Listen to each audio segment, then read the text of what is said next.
terjadinya itu di tempat tinggal di mana gue sekarang tinggal di situ. Nah, jadi rumah atau apartemen? Apartemen. Jadi tiba-tiba ada kenaikan iuran pemeliharaan IPL. Naiknya signifikan sampai 54%. Oke. Walaupun akhirnya nggak jadi naik, tetapi sudah ada tekanan dari warga dan justru dari situ pintu terbongkarnya semua kebobrokan-kebobrokan yang ada selama ini tentang penyelewengan dan tata kelola keuangan warga yang nggak transparan gitu. Dan lu yang ikut membongkar itu semuanya?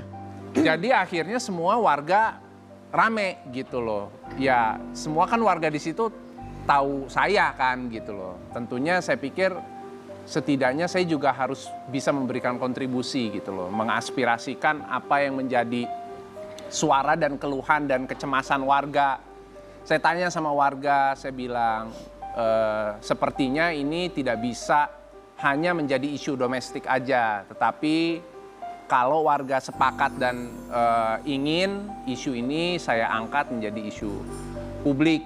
Sama-sama kita tahu kan di era digital ini dan sosial media tentunya makanya ada istilah no viral no justice gitu loh. Jadi ini kita dalam upaya untuk bisa mendapatkan keadilan gitu. Perkembangannya sudah seperti apa sekarang? Sudah beberapa kali rapat pertama dengan Sudin, pihak suku dinas. Dalam hal ini berarti ini dinas PRKP DKI. Terus kita sudah audiensi juga dengan Kementerian PKP. Nah di rapat yang terakhir kemarin memang hasilnya masih deadlock gitu loh. Karena di sini ada kesan bahwa sebagai penyelenggara negara kok ya seperti lepas tangan gitu loh.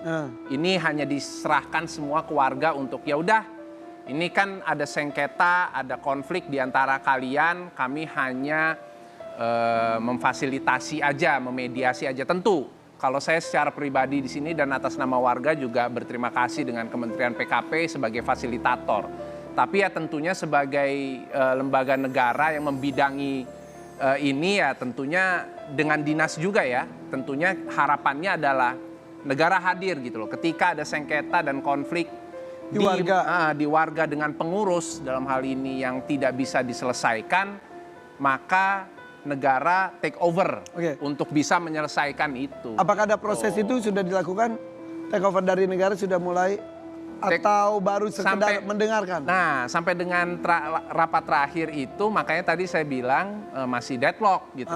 Karena masih ada kesan bahwa belum sepenuhnya di take over gitu loh. Nah, puncaknya itu di 13 Agustus kemarin bentrok pengurus sama warga dan dari aparat penegak hukum pun juga ada, dari kepolisian juga hadir. Bentrok kayak ini, kayak heboh juga ya. Kayak demo sampai seheboh itu. Sebenarnya kalau dilihat dari luar itu kayaknya oke aja, baik-baik aja. Di dalam sebenarnya sih sekacau itu dan sekarang sampai perkembangannya ada penganiayaan. Sampai penganiayaan. Ada.